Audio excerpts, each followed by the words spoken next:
Good evening. The hits keep on coming for our embattled national carrier. The High Court today dismissing an appeal from Qantas over the illegal sacking of 1,700 workers during the COVID pandemic.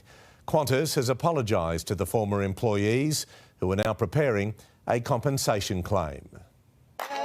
With a walking stick in the air and a smile finally on the faces of sacked workers. A celebration 3 years in the making. Let's show those big smiles to the nation. The High Court ruling Qantas illegally sacked 1,700 workers from 10 airports, outsourcing the ground staffing roles. All you Qantas workers at home, we beat them. In a statement, Qantas said, "We deeply regret the personal impact the outsourcing decision had on all those affected, and we sincerely apologise for that." There's been relationship breakdowns, people that have had to sell their houses, and this is justification and redemption for us today. I say to the workers who are illegally sacked, you did nothing wrong. Qantas broke the law. The workers tonight preparing a compensation claim through the courts as a bad month for the national carrier gets worse. Qantas really now should just focus on providing a good public service. Those 50-year-olds and 60-year-olds that spent decades working for that company, that's what they did. The ruling leaves lawmakers here and decision makers at Qantas eyeing the company's AGM on November 3 and the bonuses that will be voted on for former CEO Alan Joyce. The bonuses have to go, the board has to go. You are morally responsible to pay compensation and offer every one of those workers who want to return a decent and fair job. Charles Croucher, 9 News. Let's go live to Canberra and our political editor, Charles Croucher. Charles, good evening. What now for the former workers? Evening, people. These workers will be back in the federal court next Wednesday to lay out a time frame for those compensation hearings. There's not a lot of detail on how much they'll be seeking, except that it will be substantial. Tonight, though, Qantas tell me they'll reach out to the workers in an attempt to settle on appropriate compensation out of court, but in a more timely manner. Pete? Charles, thank you. A 27-year-old man has become the latest target in Sydney's Gangland war, shot multiple times in a car park at Campsie. It's the second time he's been shot in 3 years. His latest attackers tonight still on the run. Ambushed in an underground car park. Up to 10 shots ringing out on Canterbury Road in Campsie around 9:30 last night before the getaway car takes off. The target, 27-year-old Vailina Kolomatangi, hit in the chest and ear, ambushed by 2 gunmen as he hopped into this Toyota Corolla before slamming into a wall. He was with another male and they were getting into a vehicle. He was treated by paramedics at the scene before being taken to St George Hospital in a serious condition. The victim is very lucky to be alive. The gunman's Mercedes sedan was found burnt out on Kilkee Avenue in Kingsgrove minutes later. Around the same time, 2 other cars were also lit on fire in Baralla and Birong. Oh, no. We all just came down and started running down, and it was just huge. Police are investigating if they're all linked. Either way, this has the hallmarks of an underworld hit job spread across 4 suburbs. It is local detectives who are currently leading this investigation, but there's every chance this shooting could be elevated to the State Crime Command and Strike Force Magnus as more information comes to light. The victim, Kolomatangi, is no stranger to police. In 2020, he was shot in the arm alongside an associate while sitting in a car in Marylands, an attack eerily similar to this latest strike. In Campsie, James Wilson, 9 News. The victim remains in a serious condition here at St George Hospital. Due to his health, he's been unable to speak with detectives. It's also understood that Kolomatangi's friend that was with him during the shooting isn't cooperating with detectives, making this investigation that little bit harder. What police do have, though, is CCTV, particularly cameras from this underground basement, and that will no doubt go a long way as police hunt these shooters. Pete? James, thank you. We're going to breaking news now. Officials have been forced to move tomorrow night's NRLW match from Campbelltown to Leichhardt due to poor air quality. Hazard reduction burns were carried out in our north and south today, but major work planned for this weekend has now been postponed as temperatures soar.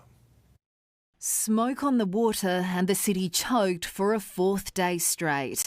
Hazard reduction burns at St Ives, Holsworthy and Bundina, coughing up smoggy skies and that unmistakable stench. Smoke's pretty bad. I mean, it's not easy to breathe out. A controlled burn in the Royal National Park, smothering southern suburbs with smoke and ash. Well, you couldn't see hardly Cronulla Point, and about 500 metres all around us was just like its own little world. At Illawong, fumes, not fog, reducing visibility to just metres. On the opposite side of the city, a small burn at St Ives spewing clouds across the north. Hardly surprising, this morning Sydney had the 5th worst air quality in the world. We're both sort of getting over cancer. Wow. We're in remission. Yeah. We're affected by the smoke. We do take that seriously, but we just have to reduce these fuels. Each of these burns can save property and potentially lives. As for when we will all be able to breathe easy again, we are expecting winds to pick up on Friday, which will ease smoky conditions slightly, but we aren't expecting any real relief until early to mid next week. With fire danger and winds forecast to increase on Tuesday, it's a difficult balancing act for crews. A 100-hectare burn in the Blue Mountains has been postponed, but other smaller ones will go ahead as they race to reduce fuel before bushfire season kicks off. We'll keep doing these burns wherever we believe they're safe to do. In Cronulla, Sophie Walsh, 9 News. Tough new laws aimed at stubbing out smoking and vaping have been unveiled by the government. Among the proposed changes, an individual health warning on every single cigarette. Australia went first and the world followed. These actions can reduce tobacco use and save lives. With 26 countries adopting plain packaging for cigarettes. It's a policy that has saved lives and will continue to save lives. More than a decade on, the government says it's time to freshen up. The gains of those world-leading reforms have been squandered. The gains were good. According to the Health Department, the percentage of Australians smoking has fallen from 16% to 11% since plain packaging began, representing a drop of around 1 million people, with a goal of more than halving the prevalence by 2030. But there's also a new player in the market. This package of reforms is targeted at all of those tactics and all of those innovations that Big Tobacco has put in place over the course of the last decade. The government wants to sharpen its tactics too, proposing tougher laws forcing the industry to update graphic warnings on packages and extend the messages to individual cigarettes. It's another step towards having a really clear reminder about the harms of smoking. Also moving to ban additives such as menthol in tobacco products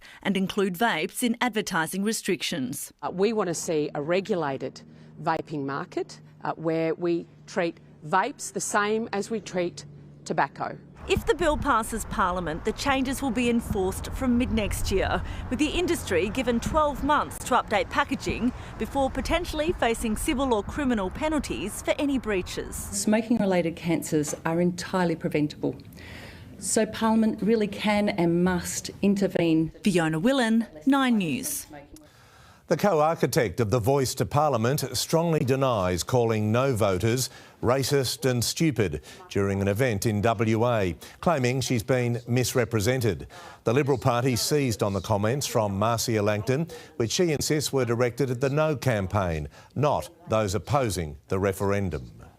And I don't believe that most Australians are racist, and I'm certainly not a racist. But what I was saying was that the claims made by the No campaign are based in racism and stupidity. Professor Langton says she's seeking legal advice about social media posts by Liberal leader Peter Dutton. Up to 10,000 people are missing after devastating floods in Libya. The full scale of the disaster still unknown, with some of the hardest hit areas cut off. In the small community of Derma alone, officials say more than 5,000 residents have been killed. Mass graves now being dug to bury the dead. The town of Derma looking like, as one government minister put it, a tsunami had hit it. Residents heard loud explosions as 2 dams outside the city collapsed, unleashing flash floods that washed away entire neighbourhoods.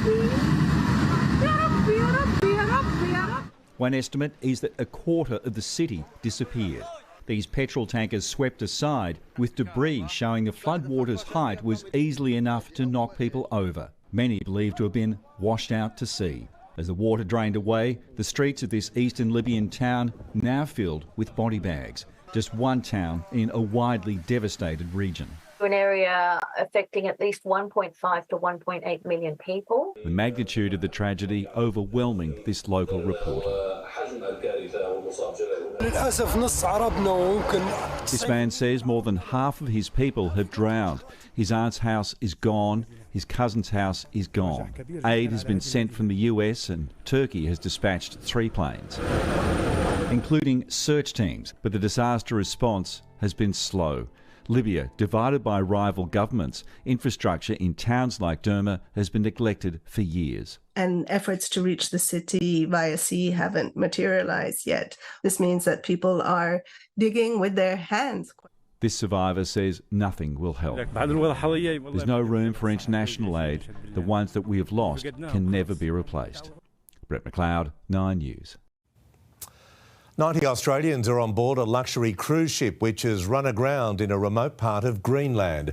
Lizzie Pearl is with me with the story. Lizzie, run us through how this has happened. Well, Pete, to put it bluntly, this cruise ship is stuck in the mud. The Norwegian-owned Ocean Explorer got into trouble on Monday local time. There is a bit of a wait to come. The ship is grounded in an isolated part of Greenland, the Northeast National Park, which is known for its long and usually deep fjords. The closest vessel is a Danish Navy ship, which was around 2,000 kilometres away. It has been diverted to the area, but it won't arrive until Friday. There are 206 people on board, 90 of them Australians. The ship's Sydney-based operator, Aurora Expedition, says everyone on board is safe and well, and there is no immediate danger to themselves or the vessel. Pete. Lizzie, thank you. The younger brother of Broncos prop Payne Haas has been granted bail. A Supreme Court judge saying the case against Zita Haas is extremely weak. The 20-year-old is accused of attempting to traffic $1 million worth of ice imported from the United States. Police intercepted the parcel at customs and arrested Zita Haas and another man near Newcastle last month. A driver's time on the run has ended in brutal fashion at Doonside. The man taken down by officers in the middle of the road, crowds watching on. The arrest that brought a suburban street to a standstill. We just heard the sirens going off and then just multiple cop cars had blocked off the railway station and the bottom of Graham Street, and then just cops everywhere over here. A barefoot man attempts to escape police. They struggle to wrangle him before the plain-clothed officers eventually pin him down. Yelling, and then they were swearing, dragged the driver onto the floor, handcuff him, and then just cops everywhere. It all started just after 12:30 yesterday when police tried to pull over a hatchback on Milson Road, Doonside. The driver allegedly refused to stop, sparking the pursuit. It was here, in front of shops on Hill End Road, the chase came to a halt. The driver crashed into another car, then ran. The dramatic arrest unfolded in front of shocked shop owners and workers. Witnesses came out of stores as police wrestled with the driver. Everyone was just like, they were shocked because nothing like that has ever happened over here. The 31-year-old driver remains in police custody. In Doonside, Maggie Rayworth, 9 News.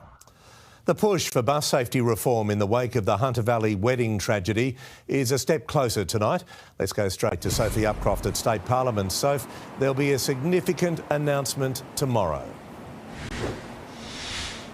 Pete, I can confirm that the report from the state government's inquiry into the crash will be handed down tomorrow. Originally, it was due on the 31st of July, but has been pushed back to look at research and requests from victims' families and survivors, a campaign we've been covering. Tomorrow, we'll see the first of 3 parts to this report.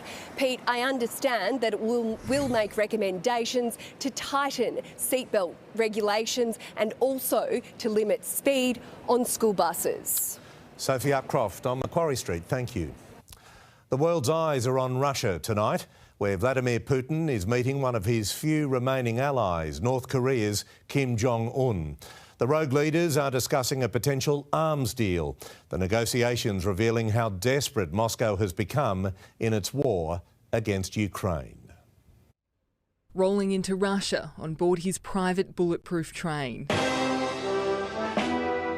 Before a handshake, sealing the meeting between 2 rogue leaders at a remote space centre, both smiling, the greeting from Vladimir Putin to Kim Jong-un, "I am glad to see you."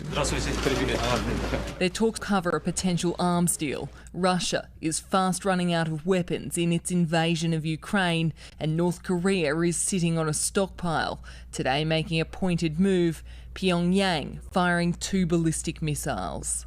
The Russian president has to go on bended knee now to beg for North Korean, predominantly 1960s equipment. Shows the state he has got himself into. This meeting between the dictators marks a rare trip outside North Korea for Kim Jong-un, 2 pariahs to the free world. Both are deepening their ties to China while facing growing tensions with the West and the threat of further sanctions. We will not hesitate to take action to hold those accountable if necessary. America is watching this meeting closely. The reality is both countries stand to benefit from military cooperation. Russia needs weapons, and there's speculation that North Korea, which is deep in a food crisis, could ask for humanitarian aid in return. Any transfer between of arms from North Korea to Russia would violate multiple United Nations Security Council resolutions. Lauren Tomasi, 9 News. It's a mystery that's puzzling police. A loud explosion rocking a Brisbane suburb early this morning. Security vision shows a person getting out of their car and lighting a homemade explosive device before taking off.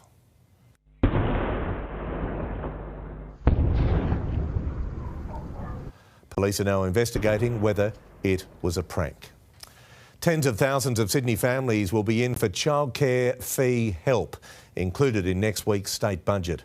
The $64 million scheme is the first cost of living relief that has been flagged, but even the Premier admits it won't make a massive difference. Daycare fees, one of the single biggest costs to the family budget. Oh, a bit of heat on that. And to take the heat off parents, the Premier's dug into his own coffers. Very proud of this announcement. It's going to make a difference. Tuesday's state budget will include $500 of fee relief for every 3-year-old attending preschool within a long daycare centre, beginning from January next year. For a lot of mums and dads, this is going to be lucky to cover a week of their childcare costs. The $500 is much less than what's already offered to 4- and 5-year-old preschoolers in long daycare who get $2,000 off their fees. But the state of the books meant Labor wasn't willing to extend that level of relief to families of younger children.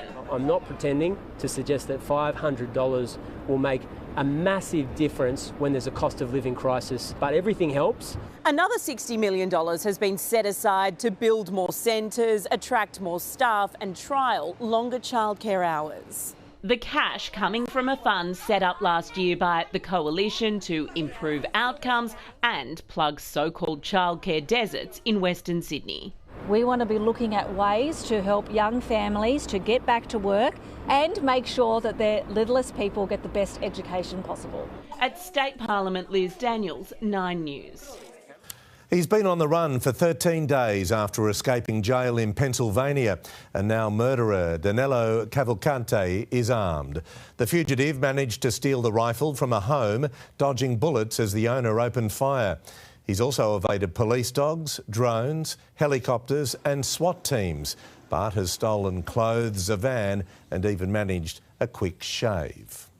US House Speaker Kevin McCarthy has announced an impeachment inquiry against Joe Biden, focusing on accusations of improper business dealings by his son Hunter Biden and whether the president benefited from them.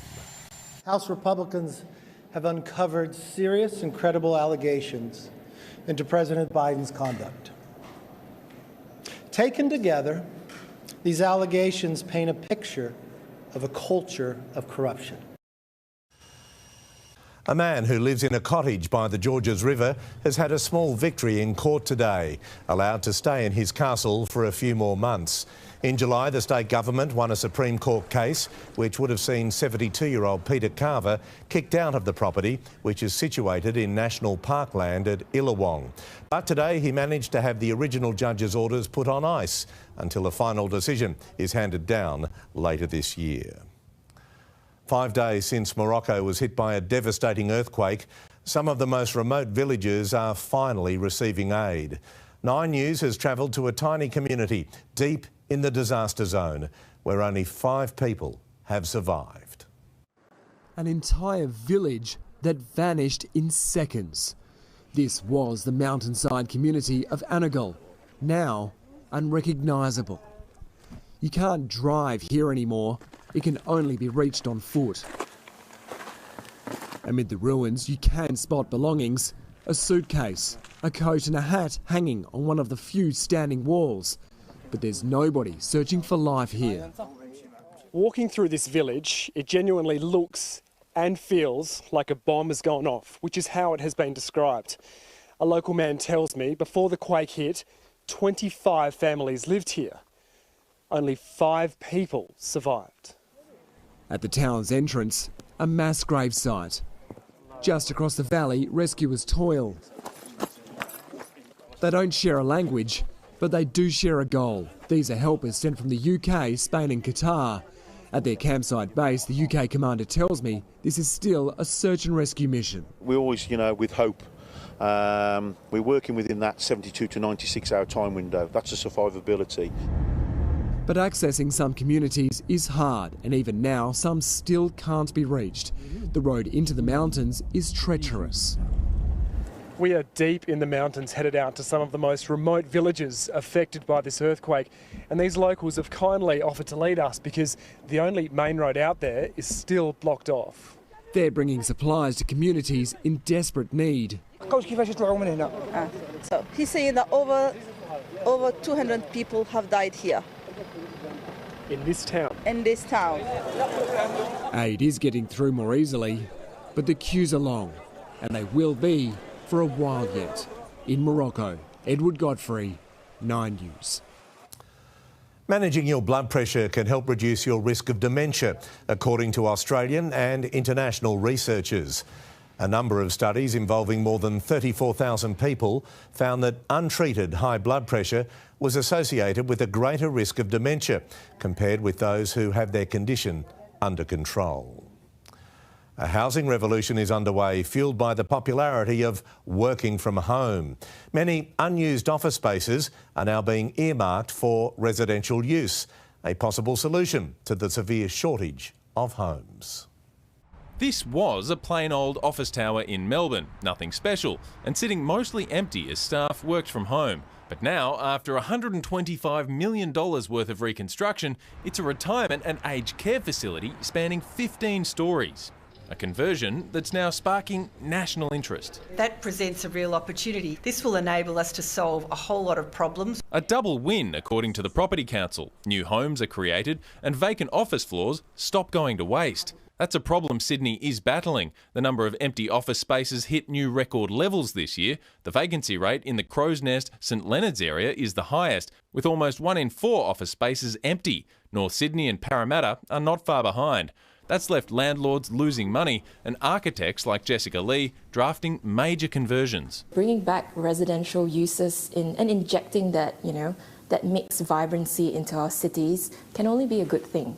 A number of office buildings in the city of Sydney are candidates for a switch to residential. One that looks likely to get a green light, 338 Pitt Street. When completed, it will be home to almost 600 new apartments and 158 hotel rooms. The main issue is cost. Converting this office tower into apartments cost about $6,300 per square metre. That's not much cheaper than tearing the whole thing down and starting again from scratch. Conversions can also be more complicated and take longer. But it is easier on the environment, and residents like Christopher Fraser take his hat off to the people responsible while enjoying the view. They've done it very well here, but of course it was no easy job, and it took a pretty experienced builder to do that too. Chris Kohler, 9 News.